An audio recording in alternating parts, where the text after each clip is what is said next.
All right, y'all, what's going on? Welcome back to another episode of hashtag CB99 Talks. I'm Combo Breaker 99. I got a special guest in the house. I got the number one head buster, Jozette Cotton.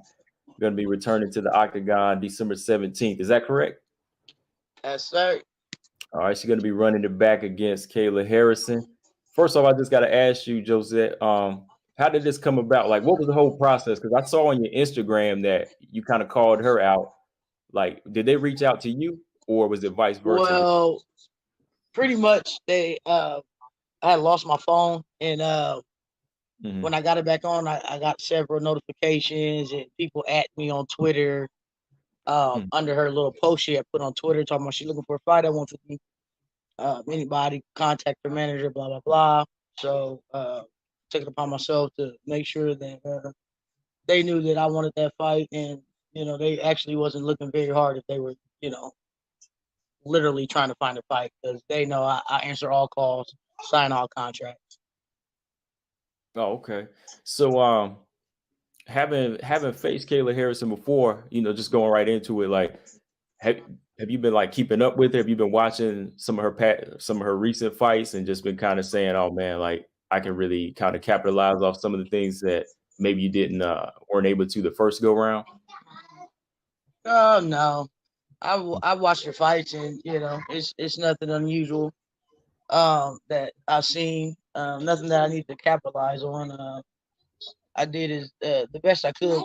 Being I had one leg, so with that being said, you know, uh, uh, somebody with two legs would definitely perform differently. So I'm just ready to do what I would have done the first time. So as far as capitalizing and doing anything different, no, I wouldn't have did anything different than having one leg. But having two legs, you guys will see the difference with 100% Josette.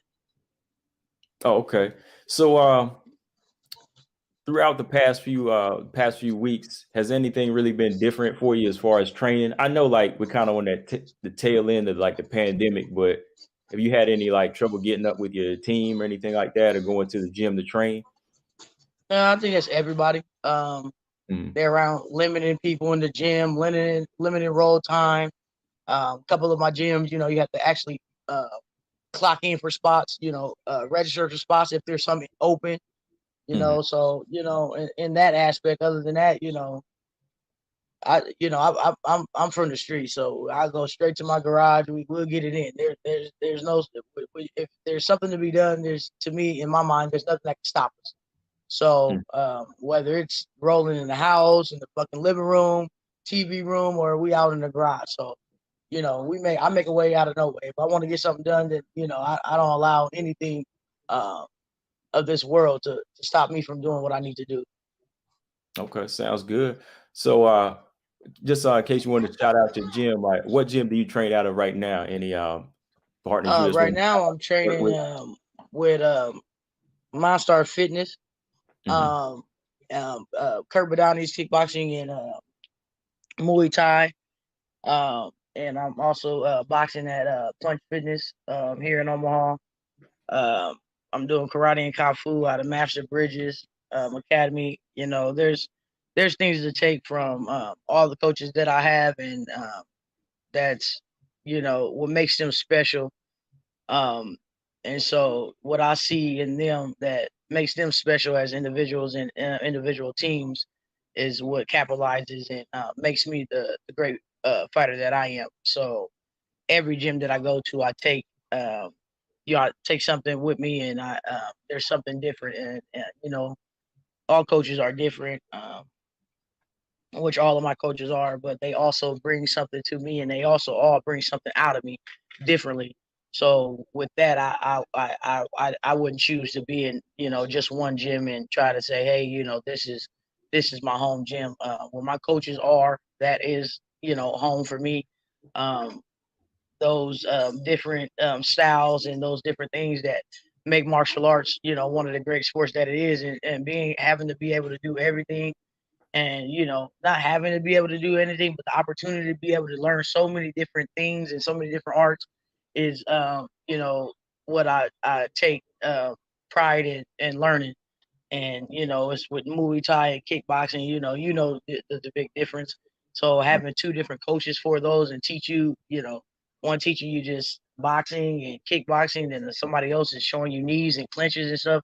It sit different with you when you leave the gym with either coach, and with that, I enjoy going to my different things and learning my different aspects. It's just like school, science, English, math. You need all of these to graduate, or So with that, I look at it like that, and my teammates as well. Just like your teammates, your heavyweights, your little guys, and everybody, they make you fight different.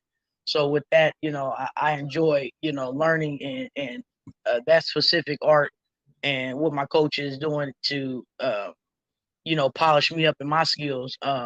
So it's amazing being able to go to so many different gyms and take and learn and apply that in the gyms, and to be able to see the difference. Is like, yep, coach taught me that. Yep, coach taught me that. Yep, and they know when they looking like, yeah, I know they look like, yeah, I taught her that shit.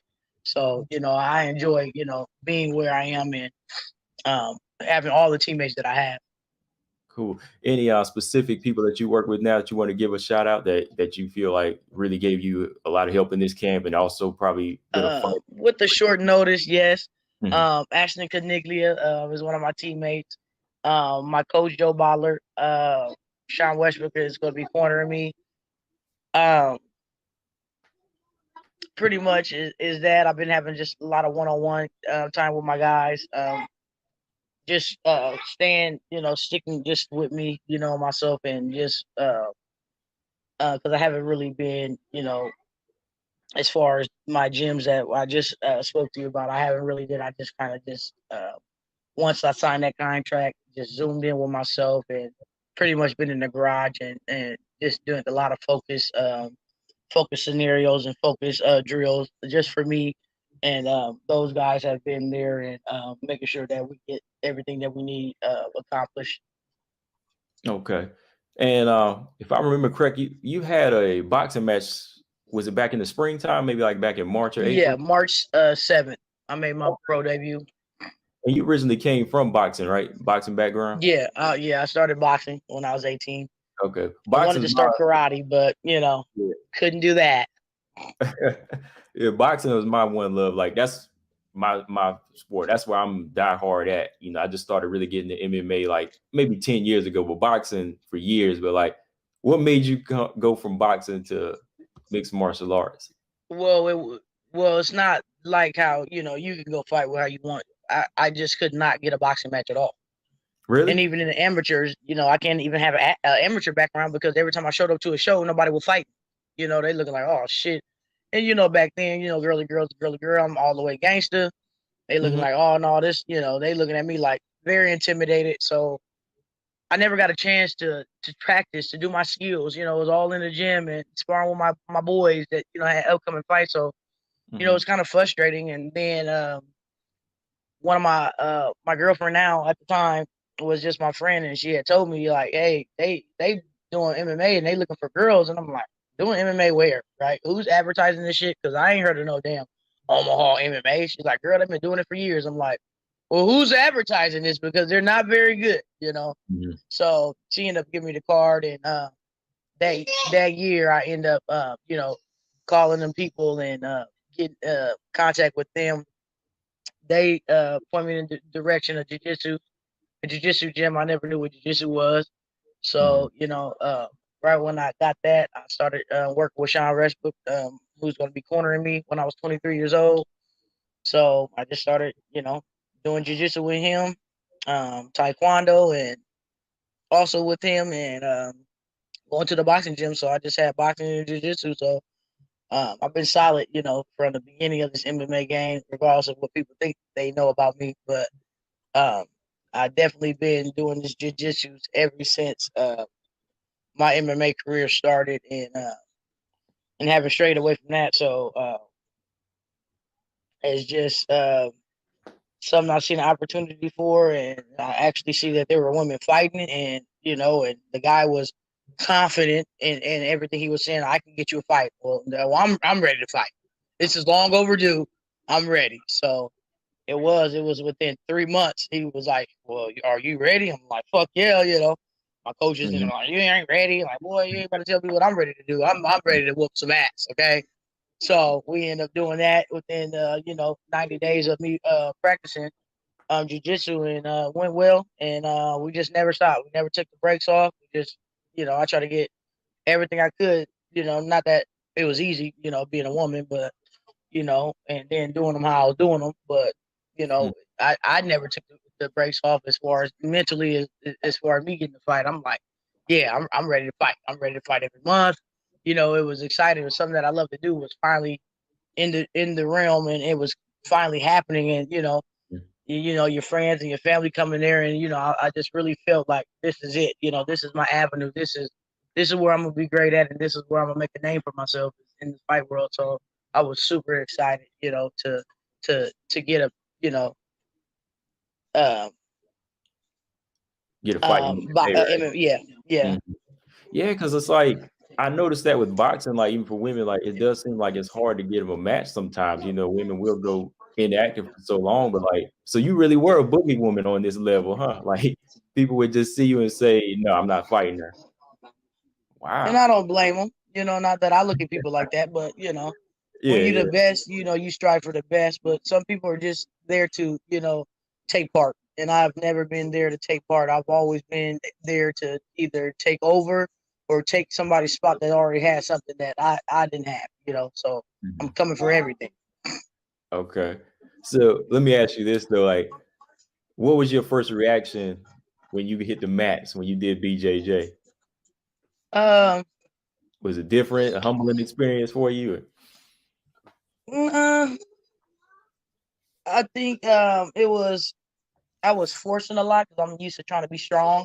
Mm, My coach was like, "Stop fucking using all your muscles. This is hips. This is technique. This is space." So I had to kill the part of me that says I need to use all my strength.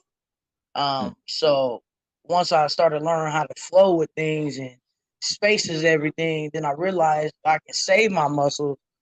And it was something like, oh shit, it's really, I could really fuck up somebody that's like 400 pounds, and really just hip toss. It's like it opened my eyes to something like, you know something that was like, oh, okay, now this is gonna work. This is working. These little girls are doing this. They're doing this to defend it. This is working. I like this jiu-jitsu shit. yeah, that's the one thing I noticed, like, I've never did it yet, like, that's on my bucket list to maybe try it one day, but, like, I've seen, like, the smallest girls that submit, like, the biggest people in there, so I just like, "Okay, this is a different game," you know? Are you familiar with, what's that one fighter's name? Gabby Garcia? Yes. I saw her get submitted by, the strawweight Mackenzie Dern, and I was like, "Wow, okay, I see Yeah, where I this." caught her out a couple of times. She was over there acting all tough with her big headed ass. Uh, and she over there. She just was disgusting to me. She went over there and fought that damn old lady, that old Chinese lady. Man, I wanted to beat her motherfucking brakes off. But Yeah. I hate when people. I can't say. Uh, I don't know exactly what I want to say, but bitch, now you being a bully right now, bitch. Now come over here with somebody that will give you some, bitch, and then act tough, put your muscles up after the fight, and some more shit, and act like you doing some shit, bitch. You can't be beating up on no old ladies and try to act like we respect that, bitch. Sit your ass down. Mhm. Yeah, I remember that fight. A lot of people, we were as fight fans, we weren't pleased Dude, with I that. was crying when that lady hit that ring. Then she ran Yeah. across that other ring. You know how many times I replayed that, dude? I Oh, was wow. dying. Like I don't know what in her mind said. I'm gonna go that way. Okay, my bounce. I'm gonna go on the other side. But I was in tears, man. I was in tears. I'm like, she got a strategy. Something's going on. I know she's about to make something happen off this goddamn ring. Like Mhm. I was ecstatic. I did not know what to do. I almost lost my fucking mind watching that shit. Oh, man. So going back to your first fight with Kayla Harrison, like, I watched it a couple of times, and I don't know if you feel the same way, but Did you feel like that fight was stopped a little too premature? When you Like, looking dead at your motherfucking opponent, when you moving your motherfucking body yeah, side to side, this bitch can barely hit you. Then I don't yeah, know how much more intelligently you need to defend your motherfucking self, yeah, bro. But I wanted to whoop his motherfucking ass right after that fight. Let me tell you yeah. how much I'm into this fight. I'm about to beat your motherfucking ass. Right, because I had to look at people's reaction, and nobody was really noticing this because I see so many fights where the ref lets it go on for like guys Niggas get getting their head bombed on right. the thing and trying to give them a chance to go. Like, get the fuck out Yeah, of here. yeah, you getting hit with like 12 or 20 punches, but I maybe saw like two I glancing counted blows. three. I counted Yeah, three that brushed off, even in the yeah, missile. Bitch, that's a sliding punch. Like, man, mhm, it was ridiculous. But hey, they had to do what they had to do to make that girl golden. You know what I mean? Do what you right. gotta do, baby. But now it ain't no more. Now she ain't in there. Now she ain't at home. She ain't under the roof of her parents. And I'm about to tear her ass up. Well, look, that's what we're ready to see. We're ready to see this rematch. Everybody's ready to see it. So moving forward, let me ask you this too. Like, but after that fight, between then and now, was it hard to get a fight? Were you just inactive for a while because of other reasons, or It's always is hard for me to get a fight. yeah, When that came about, hmm I was just sitting. I hate sitting, and it's just like, yeah, you feel like you begging. You know what I mean? I ain't no fucking beggar. Y'all know who the fuck I am. You know what I mean? Stop hmm allowing these bitches to act like they need fights and they want to fight people when I'm fucking sitting here and telling y'all anybody can get it. Like anybody. There's nobody more special than anybody. Whoever fucking wants to fight, you're in my weight class. Y'all know who y'all can call. There's hmm no, you know what I mean? So at the end of the day, it's like they don't want to make that call. People don't want to be beat. People don't want to go in there and go in there and know they're about to lose a fight. And I understand that. hmm But, when it gets to a certain point of your life and you call yourself a fighter, it's time to start taking fights, and I understand, it's like matchmakers, it's fight styles and all that. So I understand why certain girls wouldn't fight me, and I understand why I wouldn't want to fight certain girls. I wouldn't say hmm I wouldn't want to, but I wouldn't be happy or be sitting around like, oh, I'm fighting Cyborg, on somebody that I know is under me, or that's not on my level. Something that I won't be, but I would like the cash. You know what I mean? But it ain't something I'll be. Yeah, I'm about to da da da da. I wouldn't make it like a Kayla and a Cyborg or a Nunes fight. Like, I'm happy to be there. To be in there. I'm happy she accepted the fight type thing. But when it comes to people where they talking about this person's the greatest, that person's the greatest. That's the people I need to get at, because I don't know who the fuck y'all looking at, because she's right here. The greatest is right here. She's hmm right here. So I don't know if you guys are mistaken, or somebody's confused here, but she's not the greatest because she ain't fought me. So there's no way she can be the greatest.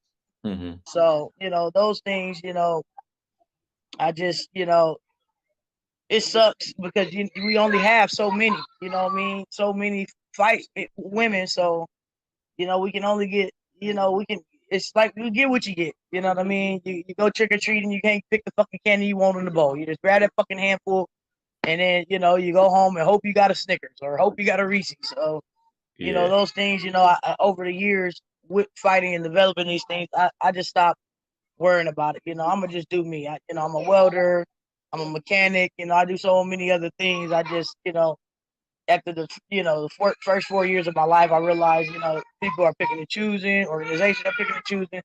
Then I no longer, try to get my hopes up, and, trying to prove that I'm the best. I just kept it in my head that I know who the fuck I am. And that's it. No organization, no fight, no, can tell me otherwise. So we know that we take every challenge um, as they come, and we don't duck or try to sideline ourselves for nobody. We're ready for anybody at any time. And that's just the mentality of a street nigga. Yeah. hmm yeah. I've noticed that sometimes with fighters I've been watching, like I've been keeping up with your fights, and then all of a sudden I'm like, when I don't see that person, I kind of put two and two together without talking to a fighter and saying, I don't think they're getting a fight because some people don't want to fight them. But then you see like other fighters stay active and they continue to make moves with the lesser Because opponent. people people are they confident in I can beat them. You Right. know, even if Right. they end up thinking, I can beat them. You know, with Jozette, it's like they don't want the damage. You know, they can go in there and get Kayla out, armbarred out, or rounded out. They come out easy. Oh, I got the armbar. Oh, I tap them out. Jozette, I might get a little bit more damage. You know, I might take stuff that I don't, I don't want to take. You know, trauma. You know, I might motherfucking, PSD somebody in that motherfucker, make them quit for real. So you never know. And with those things is I understand why women don't want to fight me like Cyborg. You know what I mean? That's why I was pushing for that fight so much. Like, they scared of her. Give me her. You know what I mean? That's what I want. I want to match my skills to the best. To who they think is the best, and who I see at there is pretty much on my level. You want to match yourself. You want to see where you at.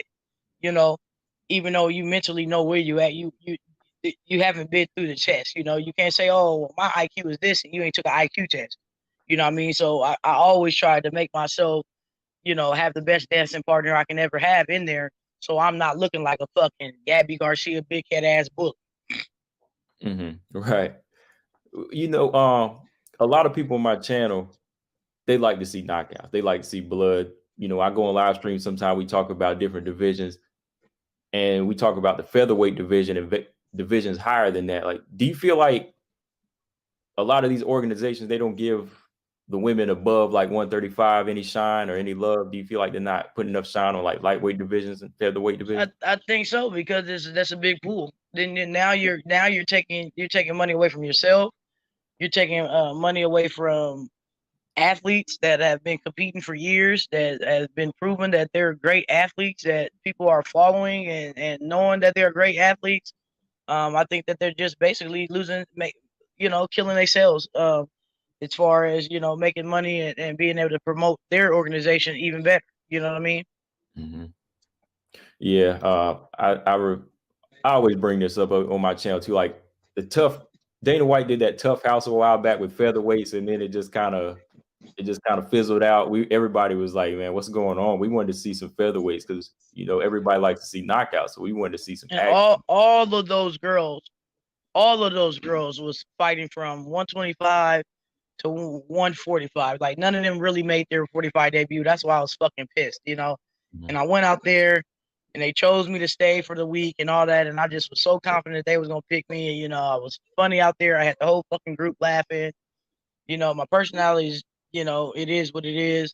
They fooled me, but then you go with backgrounds and shit. So I know they put everything into consideration, and liquor. They like, oh, we don't want to get those that drunk, all kinds of things. I don't know what the fuck they was thinking, but I just really feel like they passed up on something great.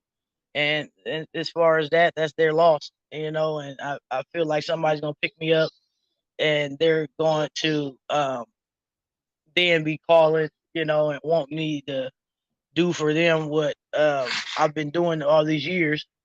And then it's gonna be, I'll give you a call. I'll let you know. Oh, one of those situations. Yeah. So do you think that since you did have your boxing debut this year, do you think you'll kind of go back and forth since it's kind of been Back like and that? forth. You go Yeah, back yeah, and forth. yeah. I'm gonna Okay. try to, I try to open myself in every avenue. I was trying to get on that kickboxing Glory too. My homegirl, she fought in Glory. I cornered her out there. I email a lot of people. Like I said, it got to the point where I feel like I'm begging motherfuckers to fight in their shows and shit, and that don't sit well with me. Like, you know who I am. Y'all know what I do. You Right. want me or not, you know what I mean? So that's where it's kind of been with me. I kind of stopped reaching out to people and stopped doing all that. Like, I stick to the women. Fighters fight. We all we got. So the way I did that with Kayla, I feel like it's pretty much how I've been getting, things done is, putting notice on their name, at the organization, and getting stuff done. I mean, they can ignore you to a certain extent, and then it's like, the trolls gonna troll me, they're gonna troll the organization too. What y'all waiting on? Why y'all ain't put Jozette in there? So I put it out there to where I allow other people to get in their neck, so I don't have to. You know what I mean? Like, yeah, what y'all waiting on? Y'all say y'all want some fighters. You know what I mean? But y'all not, letting me fight, type of thing. So as far as doing it the right, my usual way and sending an email. Hey, I would love to fight for you guys. Hey, I love to do this. So, I cut that stuff out. It's like, it just got redundant. Yeah. Yeah, I mean, over here, like the real fans of fights, we recognize talent. That's why I say I respect you. I recognize talent. It's not about putting on a character. We want to see fights, and I know you always came to fight. So December 17th, I know you don't want to give anything away. What you gonna do in there? How you gonna make your statement? I'm a put everything on it. You know what I mean? Pressure, pressure, pressure. Uh, I'm gonna be heavy. Um, uh, uh, Loose, my usual loose. But it's gonna be a lot of forward, a lot of pressure. She's gonna get a lot of pressure. Um, so and that's heavy hands, elbows. I didn't get to use it. I'm gonna do a lot of things to her. That she we could say she expects, but she has never fought. We spar, we do all that, but Courtney King was the closest thing to MMA fight that she actually got to experience, and she didn't put no pressure on her like I'm gonna put the pressure on. I'm talking about walking forward to where that octagon, that middle of the octagon is mine. That her back is to that gate, and I already know what she's gonna do. So I just can't wait. I can't wait for a beautiful scramble. I can't wait to just take all her confidence off when I get back up to my feet because both these legs is in the game today. And I'm just gonna just do my thing, my usual thing, and just get her. I'm just gonna plain get her. Okay, yeah. That's what we want to hear. Everybody's excited to see this December 17th, Titan FC 66. And before you go, I don't want to take up any more of your time, but before you go, you brought up greatest of all time, Clarissa Shields. What was your reaction about hearing her go to mixed martial arts? I was super excited. You know what I Yeah. mean? I was super excited because I feel like it was me. I feel like it was me from Mhm. boxing world transitioning, except she isn't me. She actually is a 3-time champion, the Yeah. fastest that ever did it. And I'm fucking super excited for it because everything that she applied to boxing, she's going to apply to MMA, and she's going to be, it's only one head buster, but she's going to be busting heads in that motherfucker, and she gonna get them girls a tough time because once she learns jiu-jitsu, once she learns whatever she learns and she picks up, she's a very quick learner. I can already tell, I already know. I can, it's just like a younger me and a whole different generation, and I just think like she's gonna pick up on everything easy. I feel like her mind. We got the same birthday with Tyson. I think that her mind is exactly like mine. She's gonna go home and it's just gonna eat at her, and she's just gonna keep repeating everything she learned in her head over and over and over to its muscle memory, and everything that she's taken from these coaches. She'll apply it. She's she. I know she retains information very well. So I mean, it's going to be an easy transition for her. Very easy. Okay. So, any words of advice you want to give her right now, like Clarissa, as far as moving forward? Any pointers you want to drop to her real quick? Uh, Shit, just do you, baby. Mhm. Uh, you know, uh, just remember remember space. And distance with jujitsu.